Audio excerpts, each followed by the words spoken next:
Do you know anything about stress? Do you have any life experience? I just feel like I hear people talk about stress more and more these days. And so it occurred to me that it would be good to speak on the topic. So today is actually the third of 3 messages about the theme of coping with stress. The first week I talked about stress that comes from worrying. You know, when we worry a lot, we get stressed. Then the next week I talked about stress in terms of having overwhelming demands placed on you and how that feels when others are expecting things of you, whether it's at home or at your job. And so today I'm concluding this series on coping with stress by talking about the stress that comes from changes in life. And when changes occur, and I'm talking about serious changes, bigger changes, it can be truly stressful. I don't mean, you know, like if you buy a new phone and you're trying to figure out how to use it, or Starbucks has taken your favorite latte off the menu board. I mean some of the more serious things. And you know, you can go online and you can look at different authors and different lists as far as what the greatest stressors are. And there'll be different lists, the top 5, the top 10, and different people have different opinions. But when I scanned a lot of those lists, I pulled 5 that seem to be on most people's lists. And I think you may agree that these 5 are some of the biggies. The first one is coping with someone's death. If you lose a loved one, it's very stressful, especially if the person was close to you. Some of you if it's someone that was in your immediate family, if it's someone like a spouse or a child, extremely stressful because it's a disruption in your life. It's this whole process of grief that you have to work through, very emotional, very stressful, and a big change. Another one would be separation or divorce. When a married couple decide to go separate ways, it's very stressful. Even when both parties have agreed to the separation or divorce, it's stressful. Because just as human nature, when we get married, we make a pledge and we hope to keep that promise. And when it doesn't work out, we feel a sense of guilt or a sense of failure. And that can be, you know, very emotional, very stressful. And if kids are involved, that can even multiply the amount of stress, even bringing feelings of shame. Moving, if you relocate, that's a change in life that can bring a lot of stress. I was just reading in Money Magazine yesterday. It said the average person moves, the average American, how many times do you think in their lifetime? 11. Yeah. 11 times, the average American. Now, if you're part of a military family, maybe I could understand that, or even a Methodist minister, because Methodist ministers tend to move around. But 11 times, it's a lot. And that's stressful because, you know, if you've moved, you've got to pack. You have all the decision making. What do I keep? What do I throw away? What am I going to do with this? If you set a move date, now you've got a deadline. You've got to have all this packed and ready by the time you move. And then you have that move day when everything's so crazy. The movies are in and out of your house carrying your stuff. What's going to break? What's not going to break? And then when you get in your new place, it's all the transitions or changes that take place then, as far as now you have a new commute to work or to school and all those kind of things, getting to know new neighbors, all those things. Very stressful change. A fourth one would be when illness comes. When you or someone in your family gets sick, illness changes the dynamics of your life and of your family. Because when one person's sick, everybody around you kind of is affected by that. And illness can lead to all kinds of things. It can lead to depression and an involvement with drugs that can cause further problems. Big changes that make for a lot of stress. And the last one I'll mention is job loss. I don't know how many of you have ever gone through that, where you've been pulled aside and somebody said, "We don't need you anymore." It's a terrible thing to hear. Comes with a sense of failure, sense of humiliation, and those things can bring then financial worries, because now it's like I don't have my job, so how am I going to pay my bills and support the people I'm living with? And so those are just 5. There are many others. And you know, there are happy things that happen in life that are stressful, right? If you get married, You ever plan a wedding? We had one here yesterday. It was a beautiful ceremony. Cody and Kylie got married, 2 families from our church, but I'm sure there was a lot of planning in that and a lot of stress, getting everything just right. How about having a baby? Any stress there? A little bit. Any changes that come in your life? Last year I became a grandfather, and I just, it's so great. You just sit back and watch your kids and just kind of, oh yeah, you're going through that. Yeah, I remember that. Better you than me right now. But, the whole thing with not getting as much sleep, and you have to share your life with this little human being that's come into your home.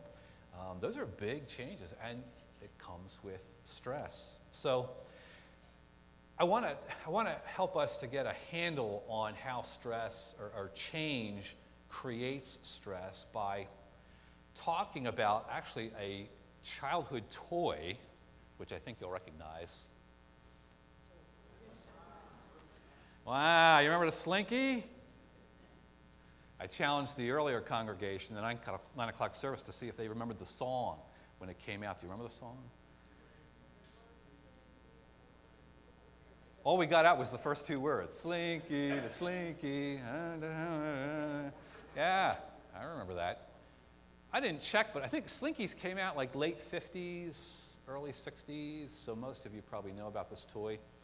There's a guy named Hans Finzel who wrote a book called Change is Like a Slinky. And he made some interesting observations in the book.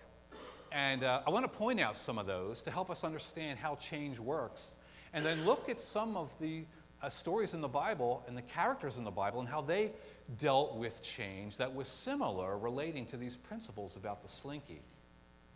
So right now you might be saying, okay, well, what does a Slinky have to do with change? Well, the greatest thing about a Slinky when I was a kid was you put it at the top of the steps, right, down the staircase, and then what did you do? You got to start it, right? You put it down to the next step, and then you let it go. And it just went down, and, long before all the technical toys we have now, we just thought it was so cool that this big spring could it could walk down steps without any help. But the thing about that is once you let the Slinky go, you have no control over it. I mean, unless you ran over and grabbed it. If you just let it get started and step back, it's going to go where it's going to go. You have no control. And losing control is a great source of stress. And sometimes when a change comes, it brings stress because we don't know what's going to happen. We lose control. And I was thinking about Moses this week, and Moses is the guy in the Old Testament who was challenged by God to go back to Egypt and tell Pharaoh, let my people go. The Israelites were slaves in Egypt. And so God's saying, this is what I want you to do. And this is a big change for Moses. He's been taking care of his father-in-law's flock in the wilderness, and now he's got to go back and face his past. And so you hear a little bit of Moses' stress when he replies to God's invitation. God says, I want you to go and do this. Moses says, well, when I go to Pharaoh, who shall I say sent me? See, he wants to work out the details. He wants to kind of have some control. He wants to know that, when they ask questions, he's going to have the answers. And God simply says, tell them I am sent you. I'm not sure that satisfied Moses, but once he said yes, once he said I'll do it, he had no idea where it was going to lead. He had no idea what he was going to have to go through, crossing the Red Sea, hearing the Israelites complain in the wilderness, all that stuff. Because once you say yes to change and it starts, or it just happens to you, we lose control, and that's a scary thing. The other thing about a Slinky, once you get it started on the steps, is it can be like a messy, chaotic process. Because I don't know if you ever had it happen when you used it, but the Slinky can twist on its way down. And when the spring gets twisted, I don't want to do it because it drives me crazy trying to untwist it. But I remember my kids coming to me. They were doing all kinds of things with the Slinky, and it would get all wrapped up and tangled up, and they'd bring it to me, this jumbled mess, and say, Dad, can you fix this? And I'd spend the next half hour trying to figure out how to get it back to this shape again. And change is that way. Change is messy, and it's chaotic. When you think about moving, it's, your house is a mess. And when your house is a mess, generally you feel like your life is a mess. Everything's unorganized. And after you move and get into your new place, how about trying to find things? Where's the frying pan? Where's my heating pad? Because everything's just sort of out of control, and you don't know what's going to happen. So it's all this chaos, stress. The other thing about a slinky, before I mention another one, let me tell you who I think about when I think about this idea of the chaos. I think of the story in the Bible about a couple of women, Naomi and Ruth. Do you know that story from the book of Ruth? Naomi was a faithful woman of God, and life was going along pretty good for her. She had a husband, and she had 2 grown sons. And then, in a relatively short span of time, her husband died, and her 2 adult sons died. Now, back then in Bible times, especially Old Testament, there weren't a lot of options for women. How is she going to make a living? How is she going to survive? Frankly, in a lot of cases, it was only by selling your body that a woman could survive. So there she was with nothing. And she was blessed because God had provided this wonderful daughter-in-law, Ruth, who took care of her and made that great statement in the Bible that says, I will go where you go and your people will be my people, and basically I will be there for you. But imagine how chaotic and crazy her life must have been after her husband and her sons died, and she's thinking, how am I going to live? How am I going to survive? And maybe it's something that you've had to face at some point in your life when your financial situation changed, or the person who was helping you or even taking care of you could no longer be there. Well, the third thing I think slinkies point out to us is that even though you start the slinky down the steps and you might think you know where it's going to go, you can't really predict where it's going to end up. And when change grabs a hold of you, you really don't know what the outcome is going to be.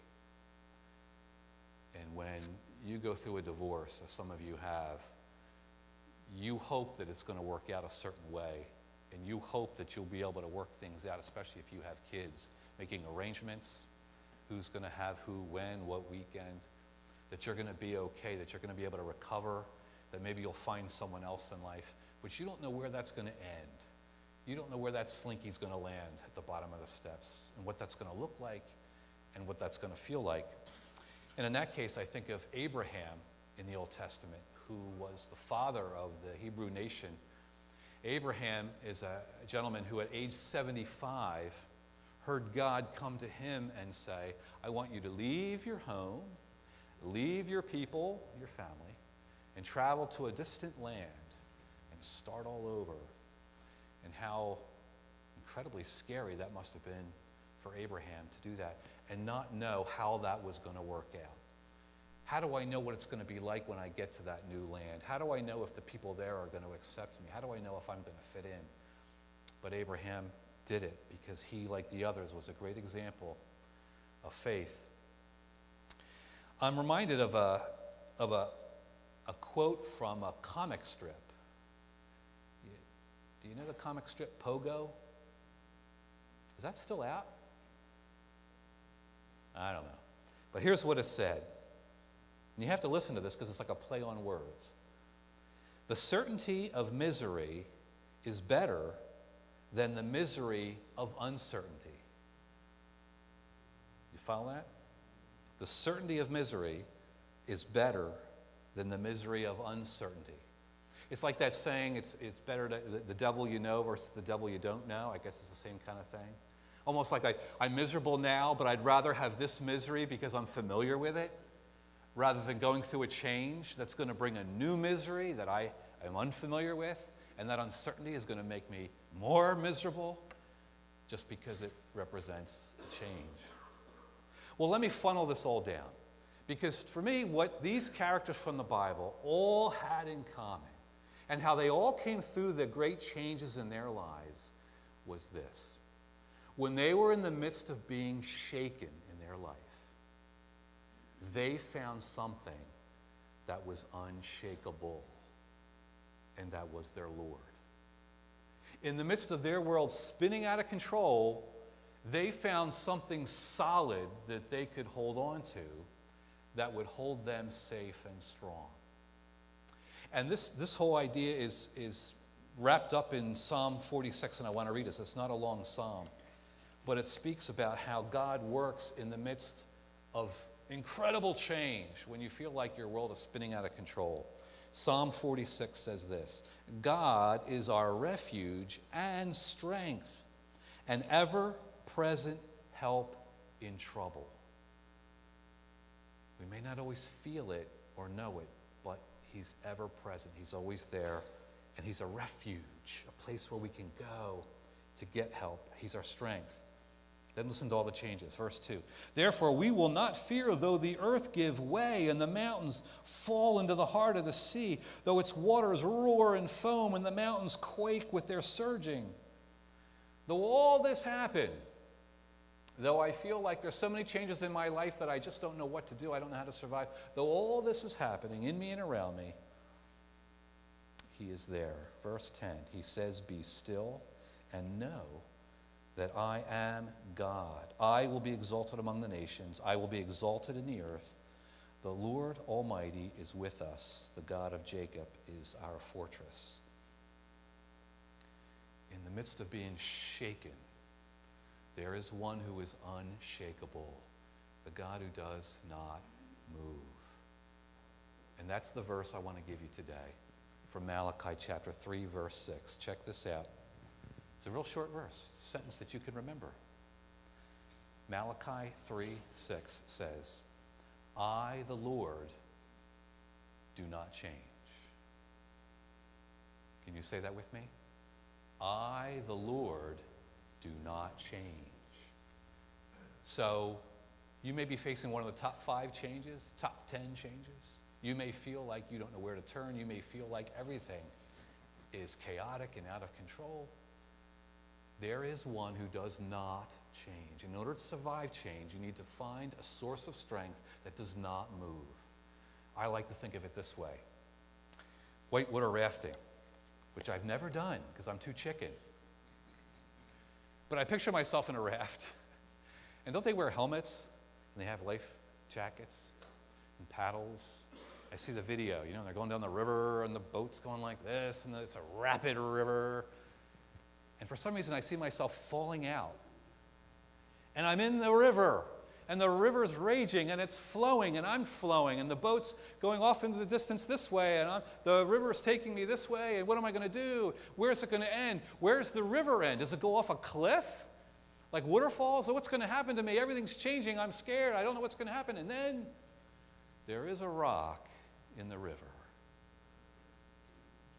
And when I go by it, I grab hold of it. And when I hold it, it holds me steady. Because in the midst of my moving and my chaos and my uncontrollability, there is something solid. There is a refuge. There's something that does not move. And when I hold on to that which does not move, then I don't move. And when I'm held steady, then I can hear what that just said. Be still and know that I am God and I am your rock. And I will hold you until it's safe and until it's better. And that, my friends, is our encouragement. I, the Lord, do not move. Everything else may be moving. There may be a lot of moving pieces in your life, but the Lord does not. Hold to him and know his strength in the midst of your weakness. Oh, Lord, we need you because life is full of changes. Life is full of surprises.